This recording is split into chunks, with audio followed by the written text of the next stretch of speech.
Assalamualaikum, bertemu lagi kita di pembelajaran kimia. Kali ini kita akan membahas tentang reaksi pembakaran sempurna dan tidak sempurna. Yuk kita simak video berikut.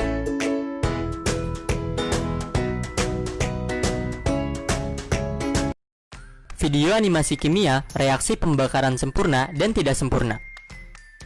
Halo teman-teman, tujuan pembelajaran dalam video ini mengidentifikasi reaksi pembakaran hidrokarbon yang sempurna, mengidentifikasi reaksi pembakaran hidrokarbon yang tidak sempurna, dan mengidentifikasi sifat zat hasil pembakaran. Teman-teman, dalam beraktivitas, kita biasanya menggunakan kendaraan agar dapat berpindah lebih cepat dari suatu tempat ke tempat yang lain. Mobil yang kita pakai dapat bergerak karena adanya bahan bakar yang digunakan, yaitu bensin, atau solar, atau bahan bakar yang lain. Dalam prosesnya, bensin mengalami reaksi pembakaran di mesin kendaraan. Bensin yang umumnya kita gunakan dapat mengalami reaksi pembakaran sempurna dan tidak sempurna. Reaksi pembakaran sempurna adalah reaksi pembakaran yang menghasilkan produk berupa karbon dioksida dan uap air. Sedangkan reaksi pembakaran tidak sempurna adalah reaksi pembakaran yang menghasilkan gas buang berupa karbon monoksida, karbon dioksida, air, dan partikulat karbon. Pada reaksi sebelumnya, senyawa C8H18 dapat mengalami pembakaran sempurna atau tidak sempurna.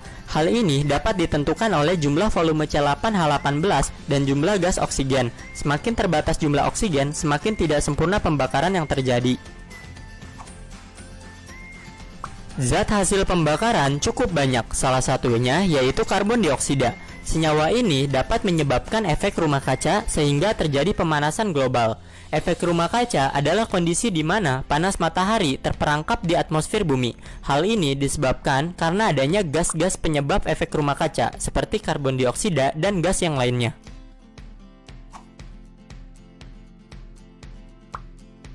Zat hasil pembakaran lainnya yaitu gas karbon monoksida. Gas karbon monoksida akan berikatan dengan hemoglobin sehingga mengganggu fungsi hemoglobin dalam mengikat oksigen. Selain itu, gas karbon monoksida memiliki sifat tidak berwarna, tidak berbau, dan tidak berasa.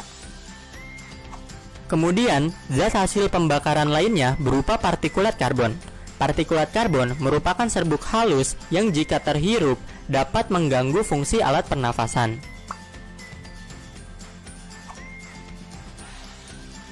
Selain gas karbon dioksida dan karbon monoksida, dampak pembakaran bahan bakar dalam mesin kendaraan bermotor dapat menghasilkan gas belerang dioksida, karena di dalam minyak bumi terdapat senyawa belerang.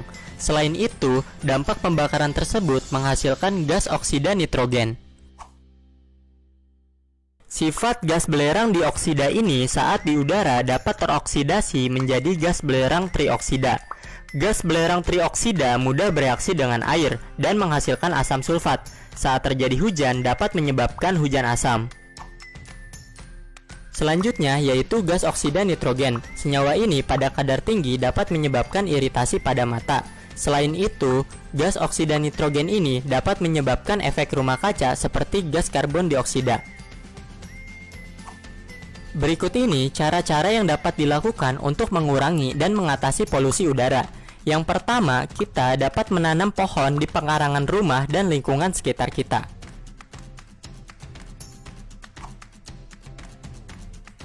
Kemudian, kita dapat mengurangi penggunaan kendaraan pribadi dengan menggunakan transportasi umum seperti Transjakarta, komuter lain, dan sebagainya.